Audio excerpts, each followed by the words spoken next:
Har'a namoonni keenya uffannaa irreechaatiif haala kamiin uffataa jiran haala kamiin uffatanii itti qophaa'aa jiru jedhu wajjin laal. Sanaan dura garuu san akkam jirtu? Maa inni garuu wal barbaaduun immoo simbira hafee jira bakka isin ofumaa keessaniif akka barbaadan ta'aa jirtu malee. Wanta riinu garuu darbashi rakkoon qabu. Maalan ta'e jetta?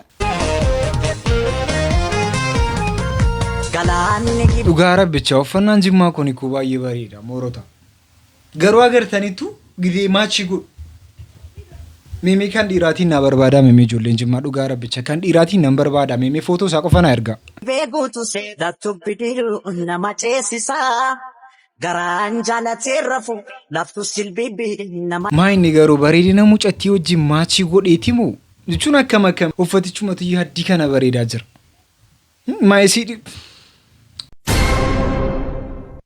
jarri Jimmaa jechuudha amma adda qophaa keessan uffataa jirtu miti. Garaan jaalatee rafu laftu silbibi nama deemsisaa galaanni gibee guutus laftu bidiroon nama ceesisaa garaan. It's crazy. Dhugaa rabbicha kudhan keessaa meeqa kenninaa fi 9.5.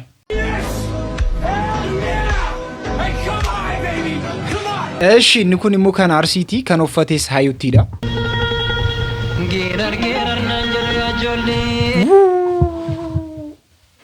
Lakkaa kanuma harii keenyaatu bareeda dhugaa rabbicha. Kanuma hariitu akka kana bareedaa jira. Ani kuufannaa aadaa ergasii akka kana ni bareeda se'aan jiru. Reefin argaa jira miti horoota. Ija qulqulluudhaan reefin argaa jira. Rammee ergasii qoyinumaaf jiinsii manaamni bitaa uffataa turre qoyi. Maaf uffatan taane bitaa turre qoyi amma har'a.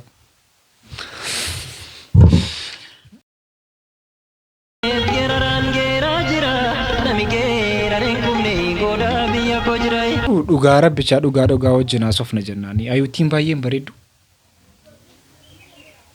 Akkiidhuma isaa dubbanna dhugaa rabbicha baay'ee bareeddi mucaa. Nam tokko ergasii mucattii kana Oromoo iyyuu se'u. Jechuun Amaariffas baay'ee haasoftii waa danuu gatii isin ta'aa jirtu jennaan gara Oromoo kanatti iyyuu baay'een shakkamtu turte. Mucaa isaa akka taate garuu beektu sin. Mucaa walisooti. Natti sooseen nawwee ijoolleen tattuu dallaan nawwuu ilma baansaa dukkannaa lakkeedisiin nawwee. Qoy adaraa rabbi makiinacha akka sirri kunne qas jedhii ce'ee adaraa rabbicha.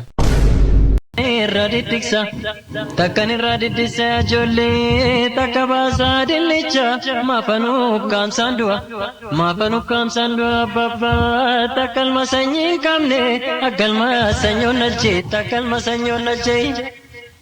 Jarri Arsii eessa jirtu?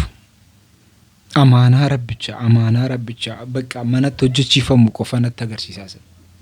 Dhugaa rabbicha jaraa kana bareechee hojjechiisu qofa natti agarsiisaa. An uffata Arsii kana jaalladhee du'aan jira horoota. Dhugaa rabbicha jaalladhee du'aan jira. Jechuun an ayyaana manaamnis kanaan hin baasaafanii bakka addamu. Ayyaana illee uffata akka kanaatiin hin baasa horoota. Barriin darbana eegii gadaatu kan milkiiti. Qo'aan inni jedhu horoota obboleettiin Raachee kun eessatti guddatte? Firaansiidhuma keessatti guddatte moo asumatti guddatte achi deemte qoy? Isaayyuu immoo uffaticha kanaa wajjin. Belbanno fura yoomuu hirroon barana gootti. Waliif galla kulleetoo wallaabni nama miti. Annan dhufana eegii irreecha baranaatti. Obboleettiin isaa irreechumaaf jettee dhufte miti achi. Irreechumaaf jettee waan dhufte isinitti hin fakkaatu? Haasaa irratti immoo jarri musliimotaa akka inni kabajuun hin danda'amne garuu beektu. Jarri musliimotaa baay'ee dhoowwamaa jira gara masgiidaatiinis gara kamiin ulamoonni gurguddaan baay'ee dhoowwaa jiru. Isin yaadachiisuudha jedhitani. Alala ijoollummaa kan biyyaa. Anaaf situu wal beekaadha. Uffanni jarri uffatan garuu aadaa naannoo bakka bu'an natti hin fakkaatu. Ofumaa jaraatiif diizaayinii godhanii hojjechiifatan natti fakkaata. Akkasii miti moo akkam mee naannoo kamiin bakka bu'a? Jarri beektan mee komantii jedhatti. Nan dabeedachiirra kan si chaale. Wanna dhukkubuus wanna wallaale. Gajjadee kafeera lafa. Bakki cumti baay'een bareedu eeriyaan numti jarri irra jiran baay'ee bareeda dhugaa rabbicha bakka waan fiilmiidhaaf hojjetaa jiran fakkaata. Fardoonnis gize jarra kanaatti dhadhaabbatan bakka waan fiilmiidhuma bakka kun. Si qofatu yaaktii agarsiisaa jira si maaf hin agarsiistu? Hin barsiisne? Faransiitti guddattee maal beekte akkan jedhe qofa isinis. Bakkalchi dhugaamu mul'achaa barri dukkanaa suni dabree. Baay'ee uffaticha kana meeqa keessaa meeqa kenninaaf? Diizaayinii uffatichaa meeqa keessaa meeqa kennuuf 10 keessaa? jechuun bakka ambareedha garuu 10 keessaa meeqa kennaaf? 7 tuqaa 5. Eshi kan gadaati. Jaalaw. Jaalaw. Gada. Jaalaw koo himee na to. Intala sani beekta. Magaalaa ilkaan kaaruu kakollitu si. Hoolaaf. Waa. Leenzii hojjetaa jirti miti? Silumaa leenziin bareedinaan tiktookaroota keessaa baay'ee caalti akka jedhamu garuu beektu? Akkas jedhama dhugaa rabbicha leenziin baay'ee bareeddi akkas jedhame baay'ee haasa'amaa fi. Lafti gabaan marga yaa tulluu gajjedhii nama yaadeen arga saddeeta koo gahee saddeeta maraafta. Laphee siirranni jiru garuu baay'een bareedu. Uffanni aadaa akkasiitu jiru maaliif garuu kan weestarri nu uffannu? Jechuun aadaa keenyatti maaf hin boonnu garuu al tokko kanatu na dhibaam dhugaa rabbicha. Uffata keenya baay'een uffannu bakka yeroo akka kana ayyaanni gee yeroo wanti tokko gee malee uffatamu. Maaliif? Waan hin oolle sanaaf maaliif na dhamaafta? Kanaafuu ammaan si jaallu beeku ammaan si. Ashi uffaticha 10 keessaa meeqa kennaaf? Uffaticha saamaa 10 keessaa meeqa? Baay'ee namatti tola garuu kan amma Arsiin ga'u. Arsiyaan 10 keessaa 10 kenneeraaf. Isa kan Jimmaa 10 keessaa 9.5 isa ammaatiif meeqa kenninaaf? Isa ammaatiif 8.5 kenneera kan keessan immoo komantii jalatti. Sagalee kee tanawwee tadhiila kee qabbana garaana raasaana akka barooshe kana sagalee kee tanawwee. Uffanni si baay'ee mul'atu garuu uffaticha ammaatiif 10 keessaa 6.5. Uffaticha baay'ee nagarree uffatichi baay'ee mul'achuu qaba ture diizaayinii isaas baay'ee nagarree 10 keessaa 6.5 kenneeraaf. Eshi gadaatu kan milkiiti. Bilbanno fura yoomuu irroon barana guutti. Waliif galla kulleetoo wallaanni nama miti. Uffatichi koo laphee si baay'ee mul'isaa jira. Moo laphee dhumasiitii guddaa ta'edhaaf. Waaqeffannaa galleetoo malkaa korarsa. Jechuun akkam yeroo maaliif isinitti fakkaata? Uffatichi baay'ee bareeda. Diizaayiniin isaas baay'ee namatti tola. Garuu hanqina tokko qaba. Hanqina tokko qaba bichuusi. Hanqina tokko qaba hanqina sanayyuu hundi keenya iyyuu agarreerra uffatichaaf meeqa kenninaa fi 10 keessaa meeqa? 7. Uffatichi baay'ee bareeda diizaayiniin isaa baay'ee bareeda akkaataa isinitti uffatte baay'ee bareeda 10 keessaa 7 kenninaaf. Kana ilaalaa namtichi kuni fuula isaa shaffanatee akka namni sana agarretti gara mana isaanii dhaqee mana isaanii saamuudhaaf dhufa. Ishiin gaafa isa agartu ariifattee dhokatti. Innis bitaa mirga isaa ilaalee akka namni manicha keessa hin jirre gaafa baru maallaqa manicha sana keessaa atuudhaaf bitaa mirga laalee barbaada. Innis soofarra laalee wama tokkollee dhaba. Bitaa mirga isaa laalee maallaqa manicha keessa akka jiru waan beekuufi barbaaduu jalqaba. Kana duwwaa miti qodaa hundumaa bubuqqiseetu mana sana keessaa barbaaduu jalqaba. Dubartiin kun garuu waan inni godhu kana hundumaa dhokattee ilaalti. Sababni isaa yoo itti mul'atte ajjeesuu danda'a yookaan immoo miidhaa irraan ga'uu danda'a waan ta'eef yoon dubbadhes namni miidhama jettee waan yaadduuf sim jettee dhokattee waan inni godhu kana hundumaa ilaalti. Jabina ishee gadhumaatti ilaalaa viidiyoo kana. Ishiinis suuta itteetu barricha cuftee isa duukaa mana keessa bakka inni dhaqu hundumaa isa duukaa deemtee ilaalti. Innis barrii mana isaanii hundumaa banee maallaqa barbaadaa jira. Ishiinis lafa maallaqni jiru waan beektuu fi ariifattee maallaqicha fuudhuudhaaf yoo yaaltellee innis dafee barrii waan itti banuu fi ariifattee ishiinis maallaqicha dhiistee dhokatti maggaarrajaa jala. Innis barrii banee iddoo hundumaa maallaqa barbaadee dhabee bakka jalqabaatti deebi'a. Ullaalis gallaalis wama tokkollee dhaba.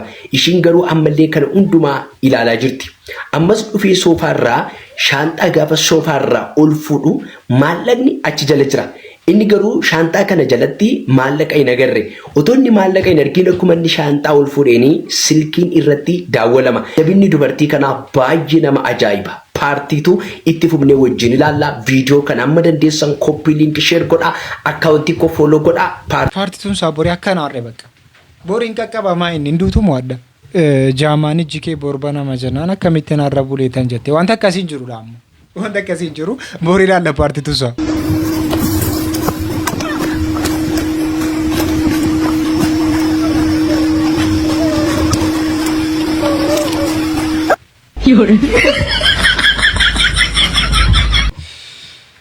Eshi amma eenyuun ni dhiirri?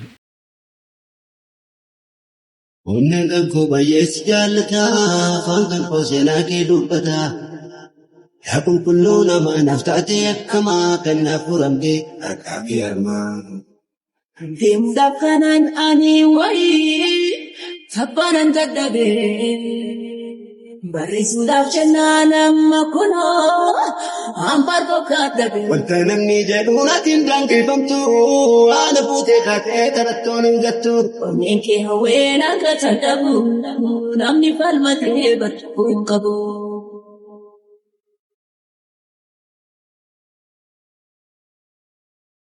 Kadir keenya kee akka kanaan miilaan deemuu jalqabeera. Kana arguuni ka dhugaa rabbicha alhamdulillah waan nama jechisiisudha. Kadir duraan akka inni dhukkubsatee ture baay'ee beektu. Kadir baay'ee dhukkubsatee ture.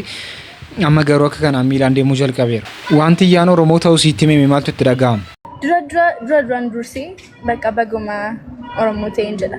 Waaqni na jaallatan jedhee rabbi እንጃ ለማስመሰል ሳይሆን በቃ እንኳን ሆንኩኝ እንኳን እግዚአብሔር መርጦ ነው በየቦታው እንትን የሚል አይደለ ግን መርጦ ነው በቃ እኔ መርጦኛል ብዬ ነው ማስበው ለፍለቴራኒ ኦሮሞ ተወጣፍ ባየን ገመድ yeroo kana keessatti yoo seenaan Oromoodha jettanii waan biraatti ilaalamaa jira Oroota.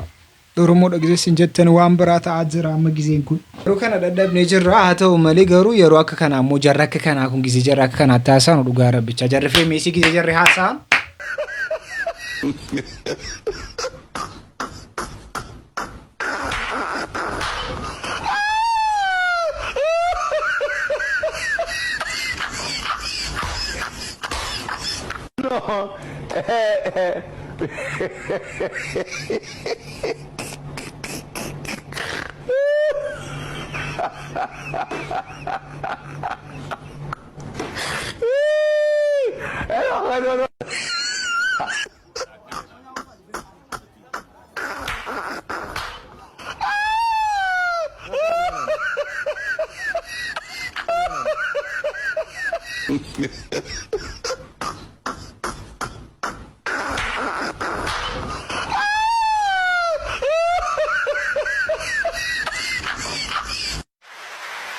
Bakka waa tokko hin jedhin amma ofuma keessaniif murtan inumaanis ni gonnesh.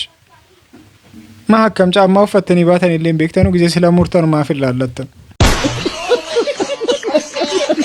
Ya arrantana haati tiyya lubbuun isii dabree arrantana awwaalcharra jirraa jechuu magaalaa Dirree Dhawaatti. Asumaan warri haadha tiyya tana cinaa naa dhaabbatee naa gargaare tokkoffaa bulchiinsa magaalaa Dirree Dhawaatii fi obbo Khadiir Juwaar hedduu takka naaf galatoomii obboleessa kiyya qaalii haadha tiyya hanga dandeessutti rabbii gaditti naa wallaantee jirta. Itti aansuudhaan Zakkii Daalaas bikka jirtutti rabbiin hamtuu sin garsiisin. Haati tee haadha tiyya akka haadha teetti ilaaltee naaf cinaa dhaabbattee osoo lubbuun jirtu naaf wallaantee jirta jechuu obbo Khadiir Juwaaris akkasitti naaf wallaanee jira. Sanuma hundaanuu ijoollee gandaa guututti hedduu naaf galatooma haafees ijoollee teenya tan artii Oromoo keessa jirtu isaan sanis hedduu naaf galatoomanii obboleettii tiyya Na'imaa Ibraahimis hedduu naaf galatoomi abrii imaana sanumaaf isinis naaf galatoomaa eessummaan kiyyal qaqqaalii Zakkii fi Khadiir Juwaar hedduun isin jaaladha maal salaam jechuun maayini maastaawoqiyaa hojjetaa jirtamu haadha keetu du'e miti namni haati isaa jala aduuti akka kanaa maasayyuu musa siin qabaramaa jirtu akkas ta'aa jirtamu. Galatama kanaan booda dandeessaam torbee tokko torbee lamaan booda እኮ ጀረሰናን galatuma jechuun dandeessaam ግመሉ ጉዞ በውሾች ጩኸት የማይደናቀፍ ስለሆነ ጊዜያችሁን ጉልበታችሁን ከምታባክኑ ከግመሉ ጋር ተባብራችሁ ሩጫችሁን እንድታፋጥኑ በዚሁ ታላቅ ቀን በመላው የኢትዮጵያ ሕዝብ ስም ላሳስባችሁ እወዳለሁ። ህልማችን ሩቅ ነው፣ ተስፋችን የሚጨበጥ ነው። የምግብ ሉዓላዊነት በኢትዮጵያ ውስጥ እናረጋግጣለን። የምግብ ሉዓላዊነት ለማረጋገጥ ማዳበሪያ በእጅጉ አስፈላጊ ቢሆንም ቅድም በጎዴ አካባቢ ስንንቀሳቀስ እንዳያችሁት ትላልቅ ወንዞች ክረምት ከበጋ የሚፈሱበት እንደዚህ ያለው አስደማሚ ሜዳ ትንሽዬ ማሽንና ማዳበሪያ ቢያገኝ እንኳን ኢትዮጵያን ቀጠናውን ሊመግብ ስለሚችል የሶማሌ ክልል አመራሮች ቀን መጥቶላችኋል፣ ጊዜ መጥቶላችኋል፣ እድል አግኝታችኋል። ይህ እድል ሳይባክን በአንድ ልብ በአንድ መንፈስ ተባብረን የሶማሌን ክልል ለሶማሌ ብቻ ሳይሆን ለምስራቅ ሰሬኒዮ ኢቲስ ጋለን ዳብዱ ጀዳ ጅራ አመሰሮኒ ጀረከሚል ሰሮኒ አመዘረከሚ ወሮታ ጀረጀ ወርቱ ሰሩ ተጀደማ ጅራ አንም ቤኮን አንኬ ሰንጅሩላን አንኬ ሰንጅሩ ዛሬ ተያዙ ጦንቃይ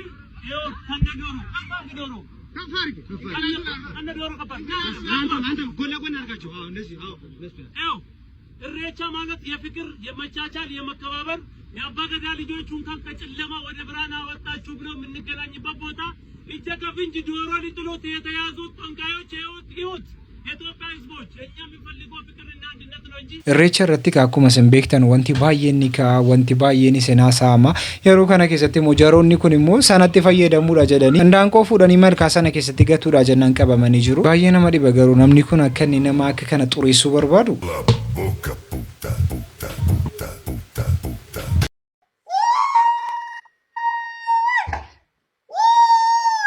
ቆይ ወላ fuudhanu jarramma jechuun dhiiraaf durba miti jarramma muusiidhuma durbaa sanatti gara sanatti jijjiiramtu sababiidhuma meekaappii kanaatiin immoo namichi tokko mucattii tokko fuudhee ari'atee jiru ወንዶች ነቃ በሉ ሚስታችሁን ያለ ሜካፕ ሳታዩት በፍጹም እንዳታገቡ እየተባለ ይገኛል። እንግዲህ ጉዳዩ እንዲህ ነው። ዱባይ ላይ ማለት ነው አንዱ እጅግ የምታምር ሚስት ያገባና ከቀናት በኋላ ለመዝናናት ወደ ባህር ዳርቻ ያቀናሉ። ታዲያ ባህር ዳርቻ ላይ ለመዝናናት ስትል ሚስትዮ ፊቷ ትታጠብና ያያታል። በጣም ይደነግጣል። በሽፋሽፍትና በሜካፕ ሸውዳይ ነው እንጂ እኔ ያገባሁት ሚስት እቺ አይደለችም፣ እቺኛዋ በጣም የምታስጠላነች፣ እኔ በፊት በሜካፕ ማቃት ልጅ እጅግ የምታምር ነበርች ብሎ ክስ መስርቶ ማለት ነው ሚስትዮን ፈታታል። አሁን ላይ እንግዲህ ዱባይ ላይ ያሉ ሶሻል ሚዲያዎች መነጋገሪያም አድርገውታል። ወንዶች በፍጹም ሚስታችሁን ያለ ሜካፕ ሳታዩ እንዳታገቡ እየተባለም ይገኛል። እናንተ እንደዚህ አይነት ክስተት ቢገጥማችሁ ምን ታደርጋላችሁ? ኩኑ አከካና ካላ ሜካፒን አከካና ዲረሻ ወዳጀራ አናሜቲ ከናሳ ጅሩ ዱባይን ኬሰቲ ወንቲ ኩን ከናቴ ጅራ እስሜ ማል ጀቱ ሙጨቲና ማከሲ ነመት ጅጅራም ጃገርታኒ ትምቲ ዋን ሰነቱ ይረኮ ፊዳጅር fuula isa duraan beektan sana fuulli sun immoo yeroo sanatti dhufe kun baay'ee waan nama gaddisiisu waan nama naasisuudha. Orota jarri meekaapiin dibanne mee ana jedhaa komantii jalatti nu barreessa sagantaan irraaf qabannee kanuma fakkaata sagantaa biraatti sammuu walitti deebinutti.